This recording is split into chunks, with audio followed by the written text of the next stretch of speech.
Population மக்கள் தொகை இது சிலபஸ்ல எங்க கொடுத்துருக்காங்கன்னா யூனிட் 3ல ஜியாகிரபி ஆஃப் இந்தியா இந்திய புவியியல்ல பாப்புலேஷன் டென்சிட்டி அண்ட் டிஸ்ட்ரிபியூஷன் இதுல தான் சிலபஸ்ல கொடுத்துருக்காங்க. இந்த டாபிக் வந்து ஸ்கூல் புக்ல எங்கெங்கெல்லாம் கவர் ஆகுது, இதுல முக்கியமா என்னென்ன ப்ரீவியஸ் இயர் கொஸ்டின்ஸ் கேட்டிருக்காங்க அப்படிங்கிறத ஃபுல் வீடியோ இந்த கிளாஸ்ல பார்க்க போறோம். ஃபர்ஸ்ட் சிலபஸ்லயே தமிழ்லயே அதே தான் கொடுத்துருக்காங்க. இந்திய புவியியல் யூனிட் 3ல மக்கள் தொகை அடர்த்தி மற்றும் பரவல் அப்படின்னு தான் கொடுத்துருக்காங்க. இதுல ஃபர்ஸ்ட் பேசிக்கா என்னென்ன மக்கள் தொகை அப்படின்னா என்ன, இதை கொஸ்டின் கேட்பாங்க. கூற்றுக்காரணமா கொஸ்டின் கேட்பாங்க. இப்போ மக்கள் தொகை பத்தி, அதாவது ஒரு குறிப்பிட்ட காலப்பகுதியில் ஒரு நாட்டில் வசிக்கின்ற மொத்த மக்களின் எண்ணிக்கையே அதன் மக்கள் தொகை அப்படின்னு சொல்றாங்க. அந்த நாட்டின் மக்கள் தொகை அப்படின்னு சொல்றாங்க. மக்கள் தொகை பற்றி படிக்கும் அந்த புள்ளியியல் பிரிவுக்கு என்ன பெயர் அப்படின்னா மக்கள் தொகையியல், டெமோகிராஃபி அப்படின்னு சொல்றாங்க. The statistical survey, the statistical study of characteristics of human population is call demography. இதை கூற்று காரணமா கொஸ்டின் கேட்பாங்க. மக்கள் தொகை பண்புகள் பற்றிய புள்ளி விவர ஆய்வுகள் தான் மக்கள் தொகையியல் அப்படின்னு சொல்றாங்க. அடுத்து முக்கியமான டேட்டா ஸ்கூல் புக்ல என்ன கொடுத்துருக்காங்க அப்படின்னா சீனாவிற்கு அடுத்தபடியாக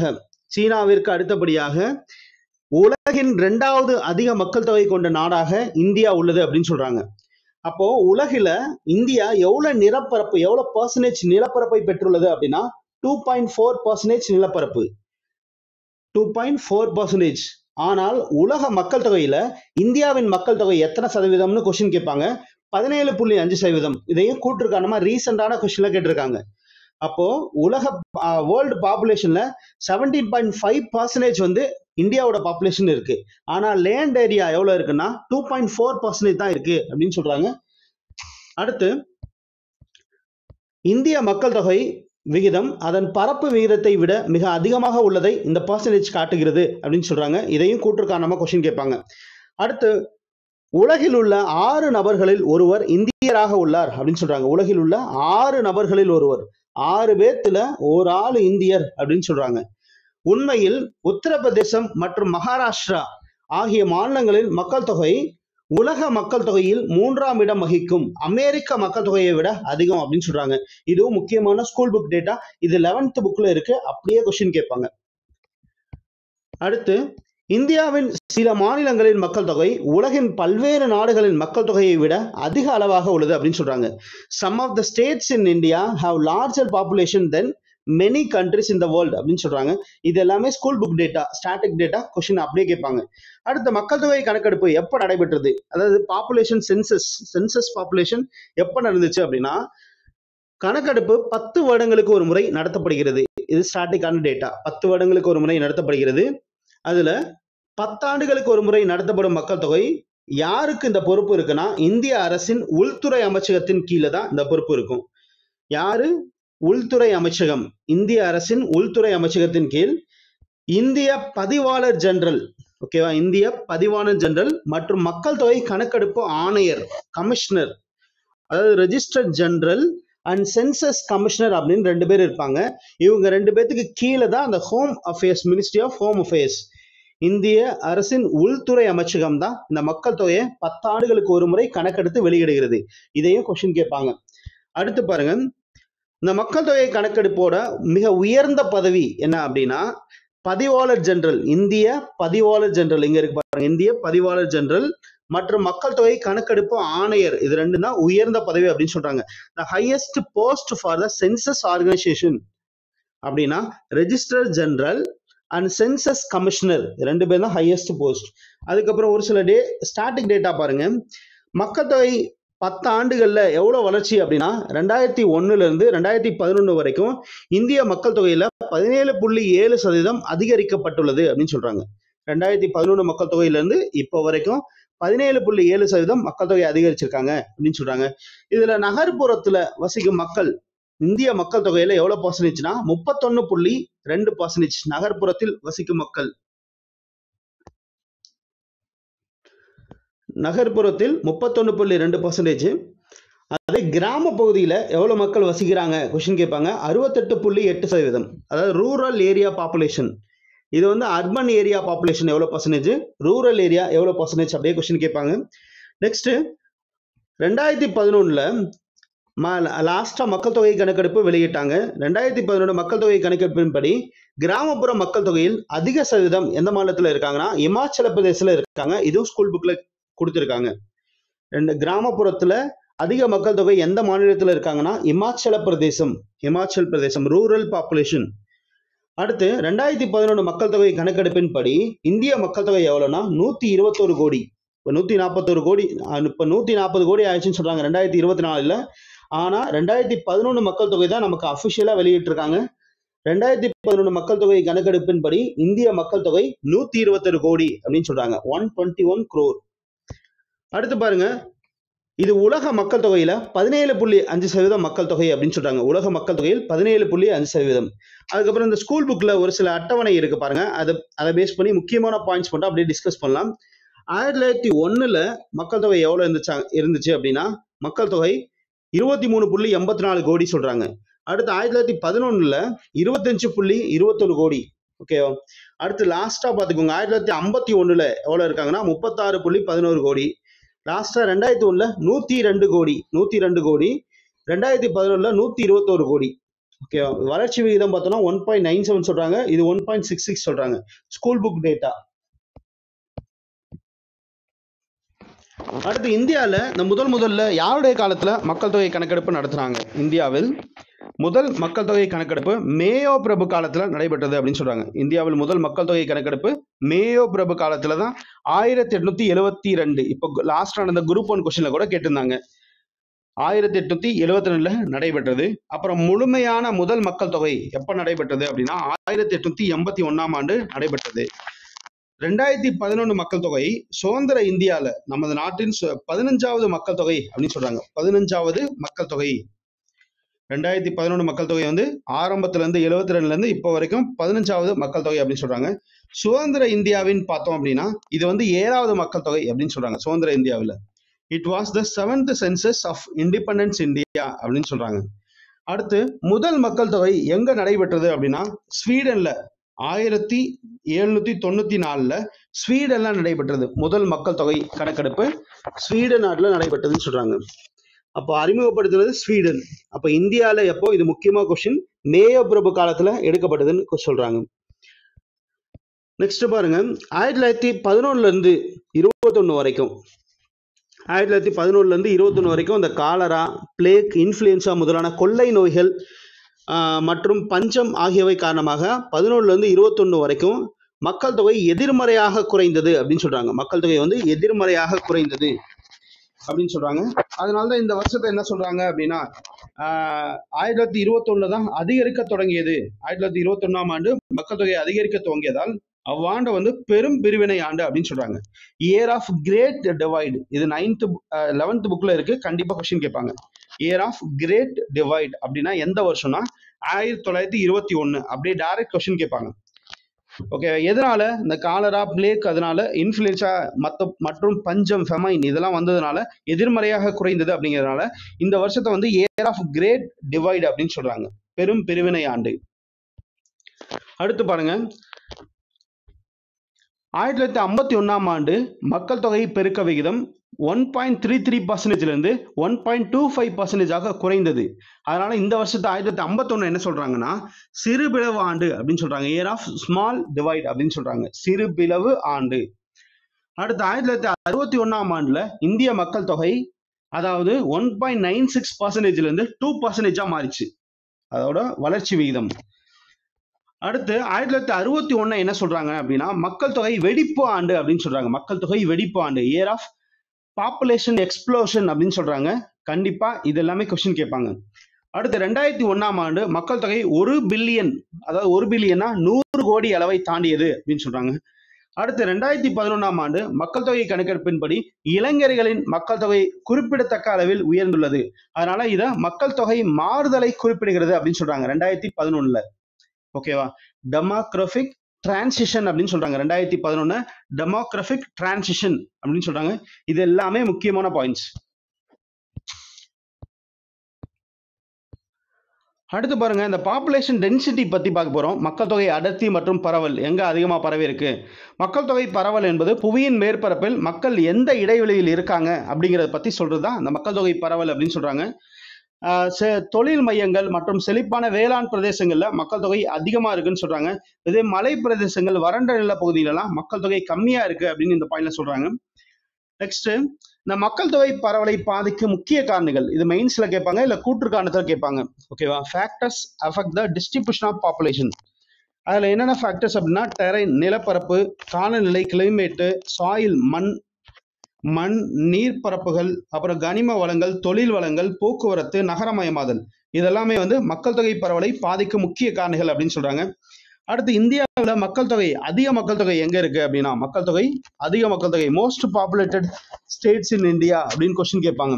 இப்போ அதிக மக்கள் தொகை ஃபர்ஸ்ட் எங்க இருக்குன்னா உத்தரப்பிரதேசம், அடுத்து மகாராஷ்டிரா, அடுத்து பீகார், அடுத்து வெஸ்ட் பெங்கால் மேற்கு வங்காளம். அப்போ மக்கள் தொகை அதிகமா எந்தெந்த மாநிலம் அப்படின்னு பார்த்துக்கோங்க, கொஸ்டின் கேட்பாங்க. ஆந்திர பிரதேசம், தெலுங்கானா, இந்த 5 மாநிலங்கள் நாட்டின் மக்கள் தொகையில் பாதியை கொண்டுள்ளன அப்படின்னு சொல்றாங்க, இந்த 5 மாநிலமும். ஓகே, அடுத்து டெல்லியில பாருங்க, யூனியன் பிரதேசம்னு எடுத்துட்டீங்கன்னா டெல்லியில தான் அதிக மக்கள் தொகை இருக்காங்க. 16.75 மில்லியன் மக்கள் இருக்காங்க. இது எல்லாமே ஸ்கூல் புக்ல உள்ள டேட்டா, அதனால கண்டிப்பா பாத்துக்கணும். ஓகேவா? அடுத்து ஒரு பாக்ஸ்ல நான் ஹைலைட் பண்ணியிருக்கேன் பாருங்க, மோஸ்ட் பாப்புலேட்டட் ஸ்டேட்ஸ் எங்க இருக்குன்னா உத்தரப்பிரதேசம். இந்த பாக்ஸ் நல்லா பாருங்க. First Uttar Pradesh 19 million, Maharashtra, Bihar, west Bengal, மத்திய பிரதேசம். யூனியன் பிரதேசம் எடுத்துட்டீங்கன்னா டெல்லியில தான் அதிக மக்கள் இருக்காங்க. 1.67 crore மக்கள் இருக்காங்க. 1.67 crore. புரியுதா?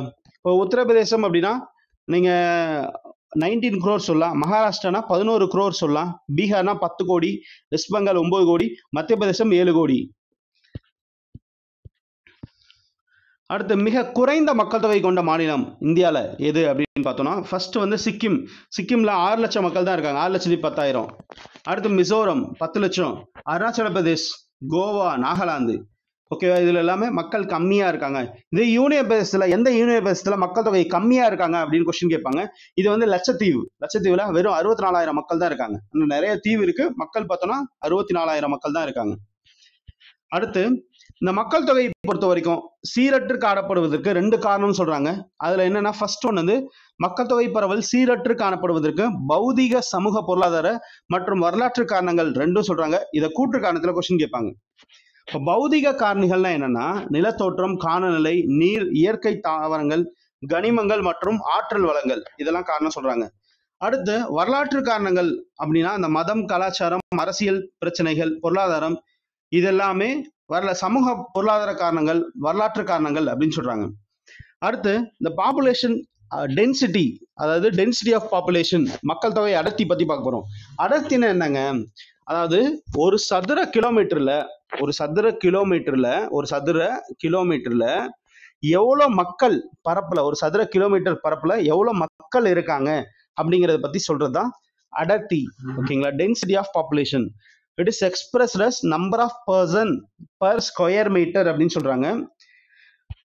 2011 மக்கள் தொகை கணக்கெடுப்பின்படி மக்கள் தொகை அடர்த்தி எவ்வளவு இருக்காங்கன்னா, இந்தியாவோட மக்கள் தொகை அடர்த்தி 382. ஒரு சதுர கிலோமீட்டருக்கு இந்தியாவோட அடர்த்தி 382 மக்கள் இருக்காங்க அப்படின்னு சொல்றாங்க. உலகில் மக்கள் அடர்த்தி மிகுந்த 10 நாடுகள்ல இந்தியாவும் ஒன்று அப்படின்னு சொல்றாங்க, உலகிலேயே. ஓகேவா? அடுத்து, இந்த மக்கள் தொகை அடர்த்தி எங்க அதிகமா இருக்காங்க அப்படிங்கறத பத்தி நம்ம இந்த டேபிள்ல பார்க்க போறோம். மக்கள் தொகை அடர்த்தி எந்த மாநிலத்தில் அதிகமா இருக்காங்கன்னா, ஃபர்ஸ்ட் பீகார் மாநிலம்னு பார்த்தா, யூனியன் பிரதேசம்னு பார்த்தா எந்த யூனியன் பிரதேசத்துல மக்கள் தொகை அடர்த்தி அதிகமா இருக்குன்னா டெல்லியில தான் கஜன்னு இருப்பாங்க. ஒரு சதுர கிலோமீட்டருக்கு 11,297 மக்கள் இருக்காங்க அப்படின்னு சொல்றாங்க. 11,297. அடுத்து, மிக குறைந்த மக்கள் தொகை எந்த மாநிலத்தில் இருக்குன்னு பாருங்க, அருணாச்சல பிரதேசம். அடுத்து, அந்தமான் நிக்கோபர். ஓகேவா? யூனியன் பிரதேசம்னா அந்தமான் நிக்கோபர்ல மிக குறைந்த மக்கள் அடர்த்தி. அதை அப்படியே கீழே நான் டேபிள்ல கொடுத்துருக்கேன். ஹையஸ்ட் முதல் 5 அடர்த்தி அதிகம் உள்ள மாநிலம் எதுன்னா, பீகார், வெஸ்ட் பெங்கால், கேரளா, உத்தரப்பிரதேஷ், ஹரியானா. பீகார்ல ஒரு சதுர கிலோமீட்டருக்கு 11,106 மக்கள் இருக்காங்க. அடுத்து, மிக குறைந்த அடர்த்தி எங்க இருக்குன்னா, அருணாச்சல பிரதேஷ். பார்த்தோம்னா முன்னாடியே அருணாச்சல பிரதேஷ்ல ஒரு சதுர கிலோமீட்டருக்கு 17 மக்கள் தான் இருக்காங்க. ஏன்னா அது வந்து வடகிழக்கு மாநிலங்கள், நார்த் ஈஸ்டர்ன் ஸ்டேட்டு, அங்க நிறைய மலை காடுகள் தான் இருக்கும், அதனால மக்கள் அடர்த்தி கம்மியா இருக்காங்க. அடுத்து, மிசோரம் 52, சிக்கிம் 86, நாகாலாந்து 119, மணிப்பூர் 122, இதெல்லாம் மக்கள் தொகை அடர்த்தி கம்மியா இருக்குது. அடுத்து பாருங்க, இந்த 1951 இருந்து இப்போ வரைக்கும் மக்கள் தொகை அடர்த்தி எப்படி இருக்கு? 1951 இந்தியாவோட மக்கள் தொகை அடர்த்தி 117. பழைய டேட்டா கேட்பாங்க, ஸ்கூல் புக்ல இருக்கு. 2001 இந்தியாவோட மக்கள் தொகை அடர்த்தி எவ்வளோனா 325. 2011 382. அதான் முத பார்த்தோம் மக்கள் தொகை அடர்த்தி. கீழே தமிழ்நாடு மக்கள் தொகை அடர்த்தி பத்தி நம்ம கீழே பார்க்கலாம். அடுத்து பாருங்க, இந்த மக்கள் தொகை வளர்ச்சி மற்றும் மாற்றத்திற்கு முக்கிய காரணங்கள் என்னென்னா பிறப்பு விகிதம், இறப்பு விகிதம், இடப்பெயர்வு. இது 3 தான் காரணம் அப்படின்னு சொல்றாங்க.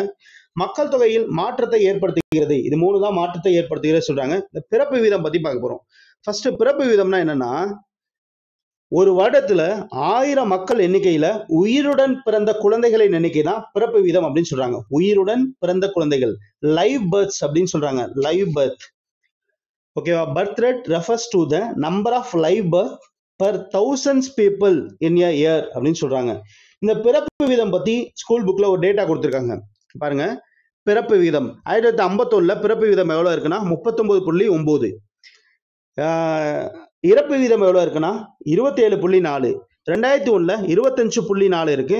2001 இறப்பு வீதம் 8.4. 2011 பிறப்பு வீதம் பாருங்க 21.8. இது அப்படியே கொஸ்டின் கேட்பாங்க, ஓகேவா? இது ரெஜிஸ்டர் ஜெனரல் ஆஃப் இந்தியா, அதுல இருந்து தான் சோர்ஸ் வந்து நம்ம ஸ்கூல் புக்ல கொடுத்துருக்காங்க இது எல்லாமே. அடுத்து இறப்பு வீதம் பற்றி. இறப்பு வீதம் எனப்படுவது ஒரு ஆண்டில் 1000 மக்கள் தொகையில் இறந்தவர்களின் எண்ணிக்கையை குறிப்பதுதான் இறப்பு வீதம் அப்படின்னு சொல்றாங்க. இந்த இறப்பு வீதத்தின் விரைவான சரிவு மக்கள் தொகையின் துரித வளர்ச்சிக்கு, அதாவது இறப்பு வீதம் கம்மியா இருந்துச்சுன்னா வளர்ச்சி அதிகமா இருக்கும், அதுதான் இங்க சொல்றாங்க. அடுத்து இடப்பெயர்வு. இடப்பெயர்வு பத்தி சொல்றாங்க. இடப்பெயர்வுனா ஒரு நாட்டுக்குள்ளே இடம்பெயர்ந்தா வித்தின் கண்ட்ரி அப்படின்னு சொல்றாங்க, இன்டர்னல், ஓகேவா? இன்டர்நேஷனல்னா வெளிநாட்டுக்கு இடப்பெயர்வது, இது 2 சொல்றாங்க. அடுத்து ஏஜ் கலவை, வயது கலவையில 15 வயதுக்கு உள்ள குறைவானவர்கள் 29.5% இருக்காங்கன்னு சொல்றாங்க. அடுத்து 60 வயசுக்கு மேல 8% மக்கள் இருக்காங்க அப்படின்னு சொல்றாங்க, 8%. அடுத்து பிறவரை, அதாவது 60 வயசுக்கு மேல பிறரை சார்ந்து வாழ்பவர், டிபெண்ட் பண்ணி வாழ்பவர் 37.5% சொல்றாங்க. இது எல்லாமே ஸ்கூல் புக்ல உள்ள டேட்டா. அதை அப்படியே கொஸ்டின்ஸ் பார்த்துக்கோங்க, கண்டிப்பா கொஸ்டின் கேட்பாங்க. இப்போ இதை பேஸ் பண்ணி வாழ்நாள் எதிர்பார்ப்பு, லைஃப் எக்ஸ்பெக்டன்சி அப்படின்னு சொல்றாங்க. 1951 லைஃப் எக்ஸ்பெக்டன்சி எத்தனை வருஷம்னா, வாழ்நாள் எதிர்பார்ப்பு 32 வருஷம் தான் இருந்துச்சு.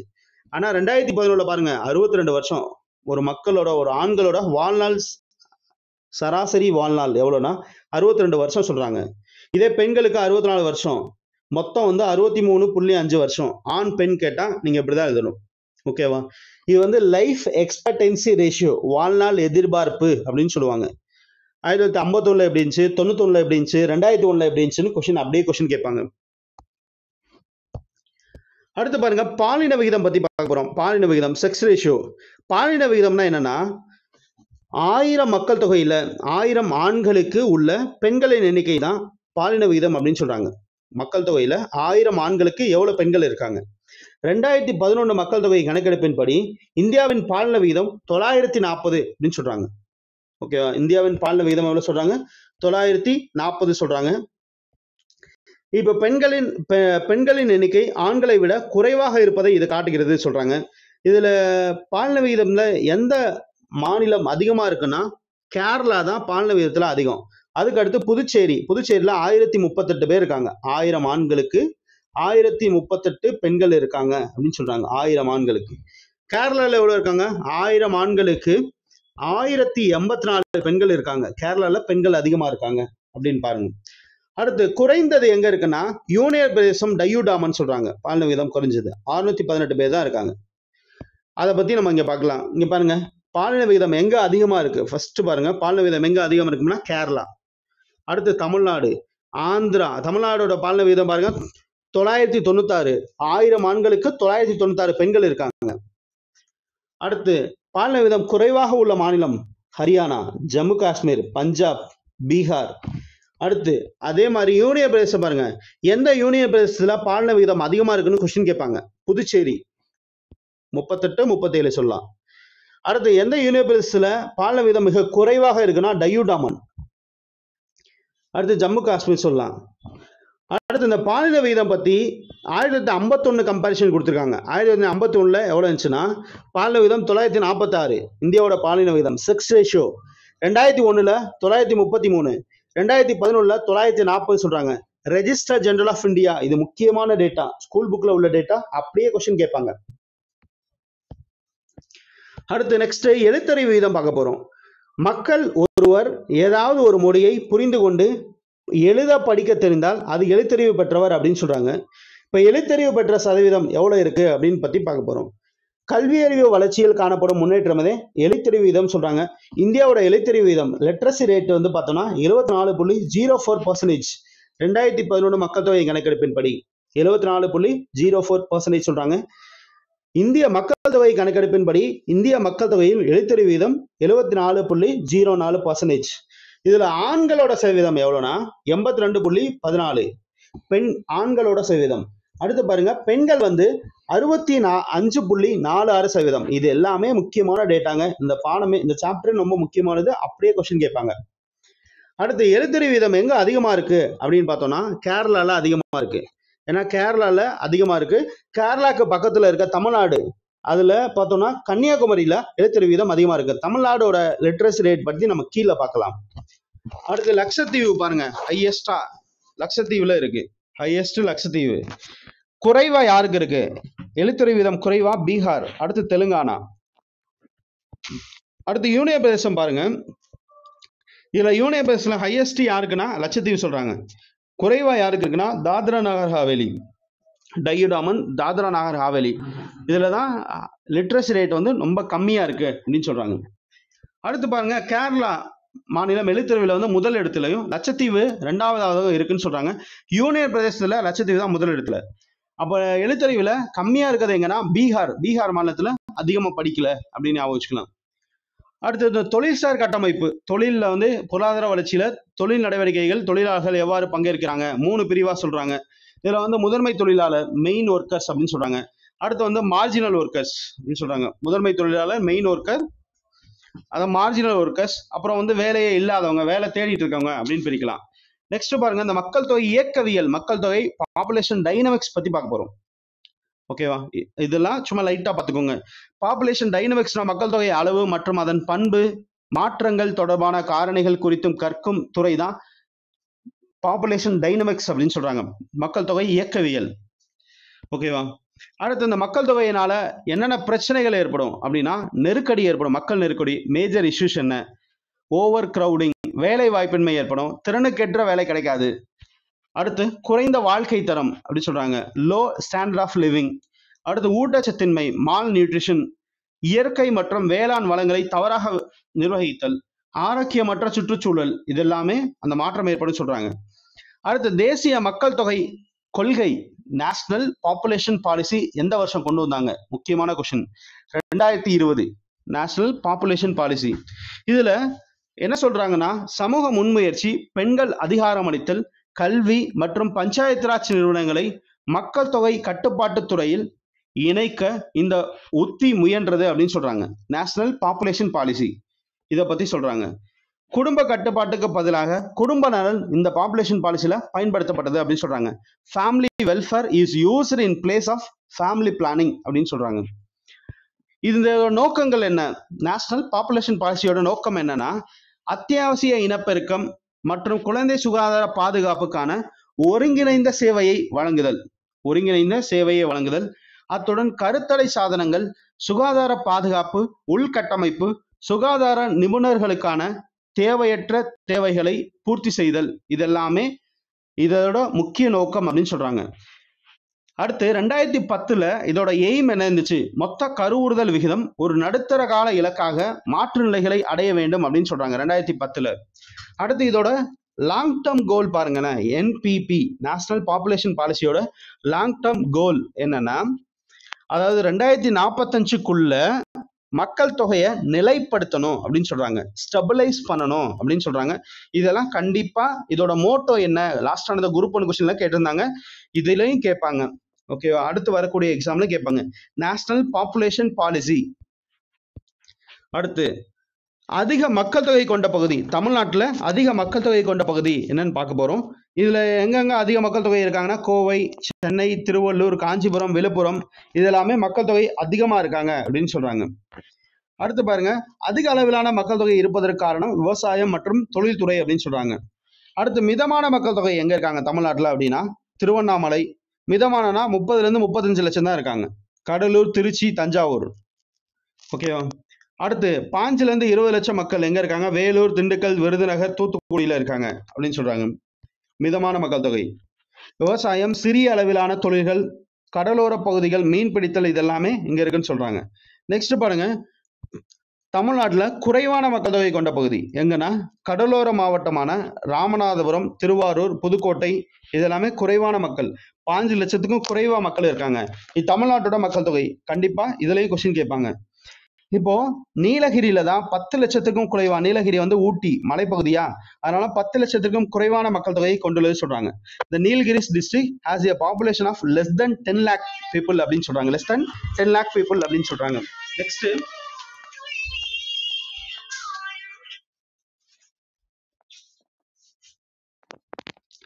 அடுத்து பாருங்க, மக்கள் தொகை அடர்த்தி. நமது மாநிலம் இந்தியாவில் மக்கள் தொகை அடர்த்தியில தமிழ்நாடு எந்த இடத்துல இருக்கு அப்படின்னா 12வது இடத்துல இருக்குன்னு சொல்றாங்க. 12வது இடத்துல இருக்கு மக்கள் தொகை அடர்த்தியில தமிழ்நாடு எந்த இடத்துல இருக்குன்னா 12வது இடத்துல இருக்குன்னு சொல்றாங்க. அடுத்து 2011ஆம் ஆண்டு மக்கள் தொகை கணக்கெடுப்பின்படி தேசிய சராசரி மக்கள் தொகை அடர்த்தி. ஓகே, 2011 கணக்கெடுப்பின்படி சராசரி அடர்த்தி எவ்வளவு சொல்றாங்கன்னா 382 தேசிய அளவில். அந்த 382 கம்பேர் பண்ணும்போது தமிழ்நாட்டோட மக்கள் தொகை அடர்த்தி எந்த இடத்துல இருக்கு அப்படின்னா 12வது இடத்துல இருக்கு அப்படின்னு சொல்றாங்க நம்ம தமிழ்நாடு மாநிலம். ஓகே, அப்போ ஹை டென்சிட்டி எங்க இருக்கு அப்படிங்கிறத பத்தி பார்க்க போறோம். தமிழ்நாடோட மக்கள் அடர்த்தி வந்து 555 வரும். 555. தேசிய மக்கள் அடர்த்தி தான் 382. அதை பத்தி அப்படியே கீழே பார்க்கலாம். இப்போ பாருங்க, தமிழ்நாட்டில் அதிக மக்கள் அடர்த்தி எங்க இருக்கு அப்படின்னா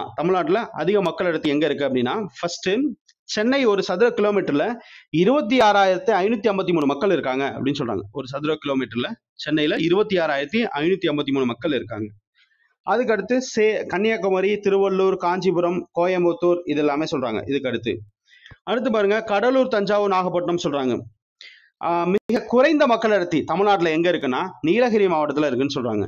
ஒரு சதுர கிலோமீட்டருக்கு 288 மக்கள் தான் இருக்காங்க அப்படின்னு சொல்றாங்க. இதுக்கெல்லாம் என்ன காரணம்? தமிழ்நாட்டில் மிதமான மக்கள் தொகை அடர்த்தியை கொண்டுள்ளதுக்கு நம்ம தமிழ்நாட்டில் வந்து இந்து, கிறிஸ்துவம் மற்றும் இஸ்லாம் மக்கள்லாம் இருக்காங்க. இந்துக்கள் தான் அதிகமாகவும் அடுத்து கிறிஸ்தவர், இஸ்லாமியர்கள், சமணர்கள், சீக்கியர்கள், புத்த மதத்தினரும் இருக்காங்க அப்படின்னு சொல்றாங்க. அப்போ அடர்த்தி பொறுத்த வரைக்கும் தமிழ்நாட்டில் அடர்த்தி மிகுந்த மாவட்டம் எதுனா சென்னை, அடர்த்தி குறைந்த மாவட்டம் எதுனா நீலகிரி. கரெக்டா பாத்துக்கோங்க கொஸ்டின் ஏரியா. அடுத்து பாலின விகிதம் பத்தி பார்க்க போறோம். பாலின விகிதம்னா முன்னாடியே பார்த்தோம். 1000 ஆண்களுக்கு இணையாக உள்ள பெண்களின் எண்ணிக்கை தான் பாலின விகிதம் அப்படின்னு சொல்றாங்க. இப்போ தமிழ்நாட்டில் பாலின விகிதம் அதிகமாக உள்ள மாவட்டம் எது அப்படின்னா நீலகிரி. பாலின விகிதம் அதிகமாக 1041 பெண்கள் இருக்காங்க 1000 ஆண்களுக்கு. ஓகே, நீலகிரி தான் 1041. நீலகிரிக்கு அடுத்து எதுனா தஞ்சாவூர் மாவட்டம் சொல்றாங்க. தஞ்சாவூர் மாவட்டம். அடுத்து பாருங்க, தமிழ்நாட்டில் பாலின விகிதம் எங்க குறைவா இருக்கும், கம்மியா இருக்கு அப்படின்னு பார்த்தோம்னா தர்மபுரி சொல்றாங்க. தர்மபுரியில 1000 ஆண்களுக்கு 946 பெண்கள் தான் இருக்காங்க. அதை தொடர்ந்து சேலம் சொல்றாங்க. சேலம்ல 954. ஓகேவா. அப்போ லாஸ்ட் மட்டும் பார்த்துக்கோங்க, பாலின விகிதம் குறைவா இருக்கிறது எங்க? தர்மபுரி. அடுத்து கல்வி அறிவு பத்தி பார்க்க போறோம். கல்வி அறிவுனா எத்தனை பேர் படிச்சிருக்காங்க அதை பத்தி சொல்றது. அப்போ தமிழ்நாட்டில் கல்வி அறிவு எங்க அதிகமா இருக்காங்க? கன்னியாகுமரி. இந்தியாவில் கல்வி அறிவு எங்க அதிகமா இருக்காங்க? கேரளாக்கு பக்கத்துல கன்னியாகுமரி இருக்கு, அதனால ஈஸியா வச்சுக்கலாம். அடுத்து பாலின விகிதம் கம்மியா இருக்குது தர்மபுரி பார்த்தோம். அதே மாதிரி தர்மபுரி மாவட்டத்துல கல்வி அறிவும் கம்மியா தான் இருக்கு, பெண்கள் இல்லை, அதனால படிக்கல அப்படின்னு ஞாபகம் வச்சுக்கலாம். ஓகேவா. அப்போ தமிழ்நாட்டில் கல்வி அறிவு மிக குறைந்த மாவட்டம் எதுனா தர்மபுரி. அதுக்கடுத்து அதிக கல்வியறிவு கொண்ட மாவட்டங்கள் என்னன்னா சென்னை, தூத்துக்குடி, நீலகிரி, காஞ்சிபுரம், இதெல்லாம் சொல்றாங்க. அடுத்து இந்த எழுத்தறிவு வீதம் கம்பேரிஷன் பாருங்களேன். எழுத்தறிவு வீதம் இது தேசிய எழுத்தறிவு வீதம் 1951 எப்படி இருந்துச்சு, 2001 எப்படி இருந்துச்சு, ஓகே 2011 எப்படி இருந்துச்சு அப்படின்னு சொல்றாங்க. 2011 74.04 ஆண்கள் எவ்வளோ, பெண்கள் எவ்வளோ, இது மட்டும் பார்த்துக்கோங்க. அடுத்து பாப்புலேஷன் ட்ரெண்ட்ஸ் இன் இந்தியா. இந்த பாப்புலேஷன் ட்ரெண்ட் லாஸ்டா ஸ்டாக்னன்ட் பாப்புலேஷன் 1891 21 எப்படி இருந்துச்சு. அடுத்து மேல் பாப்புலேஷன் 1921 51 எவ்வளவு இருந்துச்சு, மேல் பாப்புலேஷன் எவ்வளவு. இப்போ பாருங்களேன், 2011 மக்கள் தொகை கணக்கெடுப்பு தான். 2011 மக்கள் தொகையில 121 கோடி சொல்றாங்க. மேல் எவ்வளோ, ஃபீமேல் எவ்வளோ பார்த்துக்கோங்க. 1891 21 வரைக்கும் ஸ்டாக்னன்ட் பாப்புலேஷன், நிலையான பாப்புலேஷன் வளர்ச்சின்னு சொல்றாங்க. 21 51 வரைக்கும் ஸ்டெடி க்ரோத், அதாவது நிலையான வளர்ச்சி அப்படின்னு சொல்லுவாங்க. நிலையான வளர்ச்சி. டென்சிட்டி 382. தமிழ்நாடோட டென்சிட்டி என்ன? 555. ஓகேவா? அடுத்து பாருங்க, கீழே ஒரு சில பாயிண்ட்ஸ், முக்கியமான பாயிண்ட்ஸ் கொடுத்துருக்கேன். Adult sex ratio. ஓகேவா?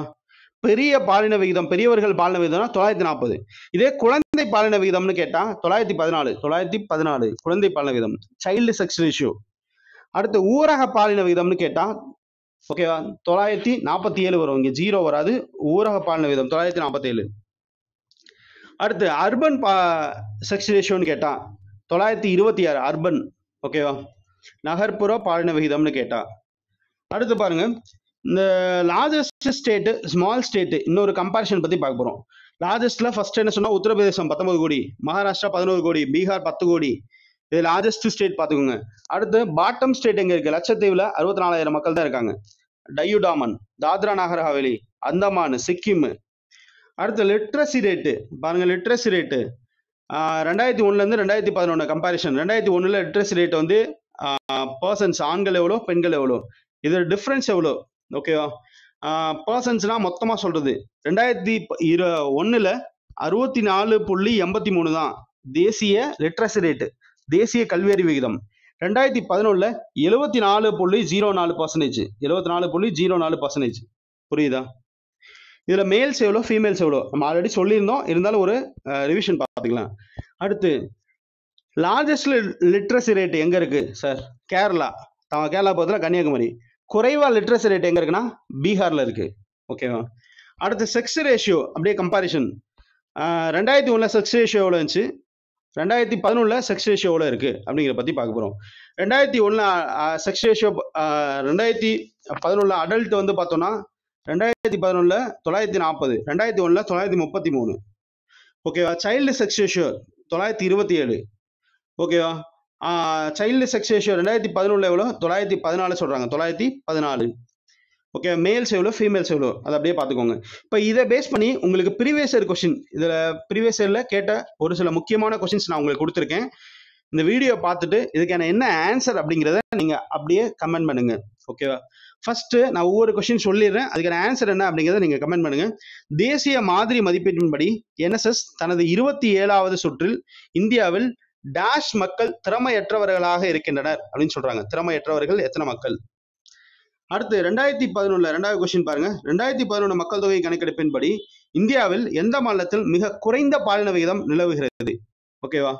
Low sex ratio, lowest sex ratio எங்க இருக்கு அப்படின்னு கொஸ்டின் கேட்குறாங்க. இதை எந்த மாநிலம் அப்படிங்கிறத நீங்க கமெண்ட் பண்ணுங்க. அடுத்து டென்சிட்டி பாப்புலேஷன்னா என்ன? மக்கள் தொகை செறிவு அடர்த்தி, செறிவு அடர்த்தி எல்லாம் ஒண்ணுதான். அடர்த்தினா என்ன அப்படிங்கிறது எந்த ஆப்ஷன் வரும் அப்படிங்கிறத கமெண்ட் பண்ணுங்க. அடுத்து இந்தியாவின் மக்கள் தொகை செறிவு அடர்த்தி வந்து 2011ல எவ்வளோ அப்படிங்கிறத நீங்க கமெண்ட் பண்ணுங்க. அடுத்து லீஸ்ட் பாப்புலஸ் யூனியன் டெரிட்டரி எங்க இருக்கு? 2011 கணக்கெடுப்பின்படி குறைந்த மக்கள் தொகை கொண்ட இந்திய யூனியன் பிரதேசம் எது அப்படின்னு நான் கொஸ்டின் கேட்டிருக்கேன். இது ப்ரீவியஸ் இயர்ல கேட்ட கொஸ்டின் தான். ஆன்சர் என்ன அப்படிங்கிறத கமெண்ட் பண்ணுங்க. நெக்ஸ்ட் பாருங்க, மக்கள் தொகை அடர்த்தி அப்படின்னா என்ன? ஓகேவா? இது ஆல்ரெடி கொடுத்துருக்கோம், ரிப்பீட்டட் கொஸ்டின் தான். இந்தியாவின் சீரான அடையாளம் காணும் ஆணையம் எப்போது தொடங்கப்பட்டது? When did Unique Identification Authority of India, UIDAI, எப்ப தொடங்கப்பட்டது அப்படிங்கிறதையும் நீங்க கமெண்ட் பண்ணுங்க. நெக்ஸ்ட் மக்கள் தொகை அடர்த்தி நம்ம முன்னாடியே சொல்லியிருக்கோம், அதுதான் ரிப்பீட்டடா கொஸ்டின்ஸ் கேட்குறாங்க. நெக்ஸ்ட் பாருங்க, 2011ஆம் ஆண்டு மக்கள் தொகை கணக்கெடுப்பின்படி குறைவான மக்கள் அடர்த்தி பதிவு செய்யப்பட்டது எந்த மாநிலம்? குறைவான மக்கள் அடர்த்தி எந்த மாநிலத்தில் இருக்கு? அடுத்து லாஸ்ட் கொஸ்டின், இந்தியாவில் ஆண் பெண் பாலின விகிதம் அதிகமாக உள்ள மாநிலம் எது?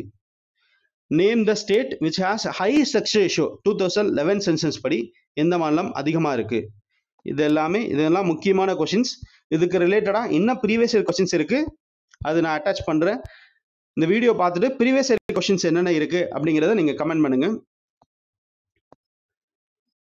ஓகே, இப்போ இந்த கிளாஸ்ல நம்ம என்ன கிளாஸ் பார்த்துருக்கோம் அப்படின்னா, population density and distribution unit 3ல கொடுத்துருக்காங்க, ஜியோகிராஃபி ஆஃப் இந்தியா. இதே பாப்புலேஷன் அப்படிங்கிற ஒரு வேர்டு மட்டும் எக்கனாமிக்ஸ்லையும் கொடுத்துருப்பாங்க.